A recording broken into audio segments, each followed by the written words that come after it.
Good morning everyone.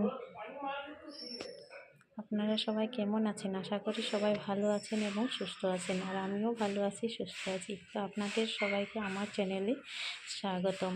আজকে আবারও একটা নতুন ভিডিও নিয়ে আপনাদের সামনে এসেছি। আর আজকে বানাচ্ছি আমি চিংড়ি মাছের মালাইকারি। শীতের দুপুরে তো চিংড়ি মাছ ধুয়ে আমি ভালো করে পরিষ্কার করে নিয়েছি, আর এখানে নুন হলুদ দিয়ে মাখিয়ে আর চিংড়ি মাছগুলো এখন আমি ভেজে নেব।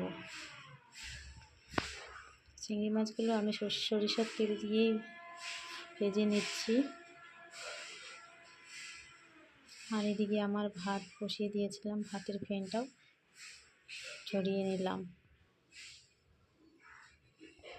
আর এদিকে মাছগুলো হয়ে গিয়েছে প্রায়, আমি পাল্টে নিচ্ছি, আবার ভালো করে এদিকে ভেজে নেব। এদিকে আমার ভাতের ফ্যান ঝরানো হয়ে গিয়েছে, গ্যাসটাও এখন অফ করে দেব।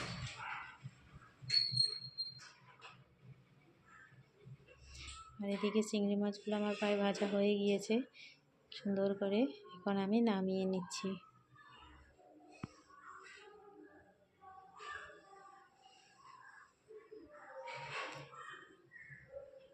সুন্দর করে লাল লাল করে আমি ভেজে নিয়েছি। আর অল্প একটু চিংড়ি মাছ আছে, ওটাও আমি ভালো করে তেলে ভেজে নেব। আর এখন আমি ওই চিংড়ি মাছগুলো ভেজে নিচ্ছি। আর আমি নারকেল কুড়িয়ে আগে থেকেই রেখে দিয়েছি। এই চিংড়ি মাছগুলো ভাজা হলে এদিকে অল্প একটু রসুন, পেঁয়াজ কুচি, টমেটো কুচি সব কিছু আমি পেস্ট করে নেব। জিরা, তারপরে কাঁচা লঙ্কা সব কিছু মিক্সিতে আমি পেস্ট করে নেব। আর একটু গরম মশলা দিয়ে দেব ফোড়নে। ওগুলো আমি রেডি করছি এদিকে, আর এদিকে রান্নাটাও আমার প্রায় হয়েই যাচ্ছে। তো এই মাছগুলো আমার ভাজা হয়ে গিয়েছে, গ্যাসটা আমি অফ করে দিলাম। এখন এই মাছগুলো আমি নামিয়ে নিচ্ছি।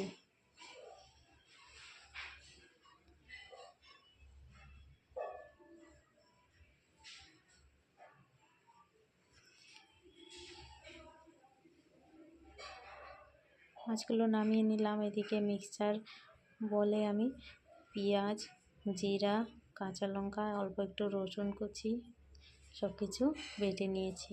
আর এদিকে পেঁয়াজ কুচি, ধনেপাতা কুচি আমি রেডি করে রেখেছি। তেলে আমি তেজপাতা আর দালচিনি, একটু দুটো এলাচ, এরকম করে লং ফোড়ন দিয়ে দিয়েছি। আর এদিকে পেঁয়াজ কুচিটা দিয়ে দিয়েছি। এখন আমি হালকা তেলে ভেজে নেব।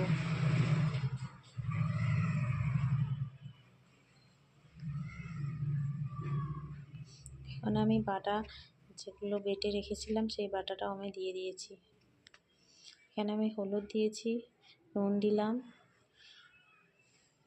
এখন আবারও নাড়াচাড়া করে ভালো করে মিশিয়ে নেব। আর এদিকে নারকেলটা যে কুড়িয়ে রেখেছিলাম সেই নারকেলটা আমি হাত এরকম করেই আমি দুধটা বের করে নিচ্ছি। এখানে অল্প ধনের গুঁড়া আর একটু শুকনো লঙ্কার গুঁড়ো দিয়ে দিয়েছি। আবারও নাড়াচাড়া করে আমি ভালো করে মশলাটা কষিয়ে নিচ্ছি। আর এখন দিয়ে দিচ্ছি আমি একটু জল।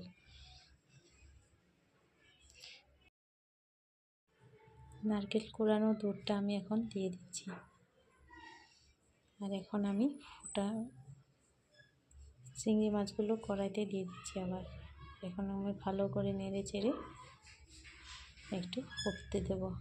ভালো করে ফুটে এসে আবারও নেড়ে চেড়ে ভালো করে সুন্দর করে মিশিয়ে নিয়েছি। দেখো তো দেখতে কি সুন্দর হয়েছে না রঙটা। ভালো করে হয়ে যাওয়ার পর আমি এখন ধনেপাতা কুচিটা দিয়ে দিলাম। তারপর বাস আমার চিংড়ি মাছের মালাইকারি একদম রেডি। এখন আমি একটা বলে নামিয়ে নেব। আজকের জন্য টাটা, বাই বাই।